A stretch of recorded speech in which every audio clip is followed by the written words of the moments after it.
এ নিয়ে আলোচনার জন্য স্টুডিওতে আছেন কামরুল হাসান সবুজ। যাচ্ছি তার কাছে। সবুজ, আপনাকে স্বাগত জানাই। বাজেট এসছে, আপনারও ব্যস্ততা বেড়েছে, একটু জানাবেন যে বাজেটে আসলে মূল বিষয়গুলো কি আছে এবার? আমরা ছোট করে যদি মূল বিষয়গুলো দেখি জাফর, তাহলে দেখা যাচ্ছে যে 9,38,000 কোটি টাকার যে বাজেট উত্থাপন করতে যাচ্ছে আগামী 11 জুন, সেই বাজেটটা আসলে যে চলতি বাজেট রয়েছে সেই বাজেটের চেয়ে বেশ খানিকটাই বড়, এবং সেখানে যে রাজস্ব আদায়ের লক্ষ্যমাত্রা ধরা হচ্ছে সেগুলো বেশ স্বাভাবিকভাবেই বড় হয়ে গেছে।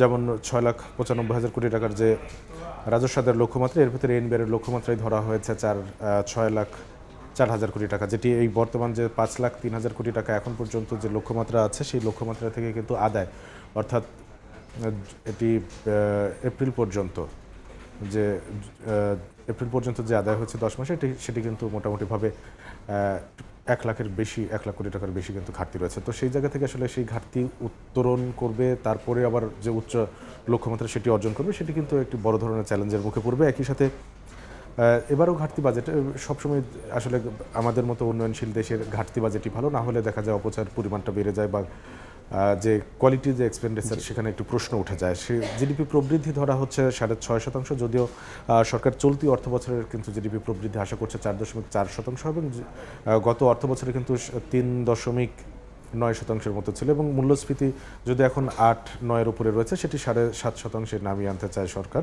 এই লক্ষ্যমাত্রাগুলো রয়েছে, এবং এই বাজেটে রাজস্ব আদায় তো না হয় ভোক্তাদের উপরেই যাবে, কিংবা যারা আয়করদাতা তাদের উপরেই চাপটা যাচ্ছে। আয়করদাতাদের জন্য কোনো স্বস্তির খবর আছে কিনা? কিছুটা স্বস্তির খবর তো অবশ্যই রয়েছে, যেটি হচ্ছে যে প্রথমত যে কর কাঠামোতে যে কিছুটা পরিবর্তন রয়েছে, অর্থাৎ 5 বছর মেয়াদি রয়েছে সেটি, এবং সেখানে আমরা দেখেছি যে করমুক্ত আয়ের সীমা কিন্তু বাড়ছে এবং প্রতি বছরই ক্রমান্বয়ে কিন্তু বাড়বে 2030-31 পর্যন্ত, যেটা করছে। এবং এর সাথে যে ঋণ আমানতে 4 লাখ টাকা পর্যন্ত আবগারি শুল্ক মওকুফের পরিকল্পনা রয়েছে। 28 সাল পর্যন্ত মেট্রো রেলে ভ্যাট অব্যাহতি রয়েছে, খুব ঢাকার অন্তত যানবাহনে অর্থাৎ চলাচলে বেশ স্বস্তি দিচ্ছে যে বাহনটি। সরকারি কর্মকর্তা কর্মচারীদের পে স্কেল বাস্তবায়নে বরাদ্দ দেওয়া হচ্ছে বিশেষভাবে। এটি বরাদ্দ কিন্তু অনেক দিন ধরে আসলে পে স্কেল বাস্তবায়নের কথা বলা হচ্ছে এবং দাবি আছে, সেই জায়গা থেকে একটু বড় সুখবর অন্তত সরকারি কর্মকর্তা কর্মচারীদের, কারণ আপনি জানেন এটি সর্বনিম্ন যে 20তম স্কেলের যে 18,250 টাকা সেটি সর্বনিম্ন 20,000 টাকা হয়ে যাবে। তো আমরা এই যে বাজেট দেওয়া হচ্ছে, সরকার যে বাজেট দিচ্ছে সেই বাজেটটা আসলে বাস্তবায়নের কিছু চ্যালেঞ্জ রয়েছে, যেটি আপনি বলছিলেন যে করদাতাদের জন্য কিংবা যারা সাধারণ নাগরিক আছে তাদের জন্য কিছু স্বস্তির খবরও আছে। যারা কি বিশেষ করে নিম্ন কিংবা মধ্য আয়ের যারা আছে তাদের জন্য কিংবা বেকারদের জন্য কি ব্যাপার আছে এখানে? কিছু বরাদ্দ রাখছে, কিছু বিশেষ ব্যবস্থা নিচ্ছে, কারণ এই সরকার প্রথম থেকে এসে আসলে কল্যাণকর রাষ্ট্র প্রতিষ্ঠা করার জন্য যে স্টেপগুলো রয়েছে সেই উদ্যোগগুলো নিচ্ছে। আমরা যেটি আজকে দেখেছি যে নিম্ন এবং মধ্যম আয়ের মানুষের জীবনমান উন্নয়নের বিশেষ বরাদ্দ রাখা হচ্ছে আগামী অর্থ বছরের বাজেটে। বেকারত্ব দূরীকরণের স্টার্টআপ তহবিলে 400 কোটি টাকা বরাদ্দ দিচ্ছে। স্টার্টআপ নিয়ে কিন্তু বেশ কাজ চলছে। বাংলাদেশ ব্যাংক একদিকে বরাদ্দ দিচ্ছে, বাজেটেও বরাদ্দ রাখা হচ্ছে, বিশেষ বরাদ্দ রাখা হচ্ছে।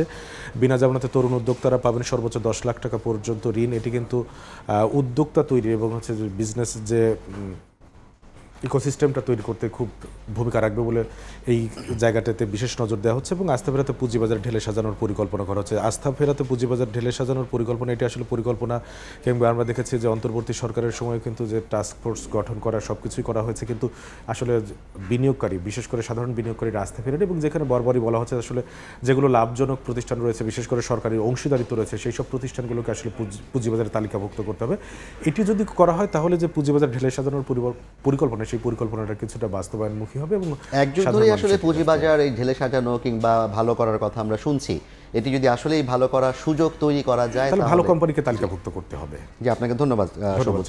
আমাদের সঙ্গে যুক্ত ছিলেন সহকর্মী কামরুল হাসান সবুজ, জানাচ্ছিলেন আসন্ন বাজেটে যে বিষয়গুলোতে গুরুত্ব দেওয়া হচ্ছে এবং বাজেটের পরিমাণ সে বিষয়ে বিস্তারিত।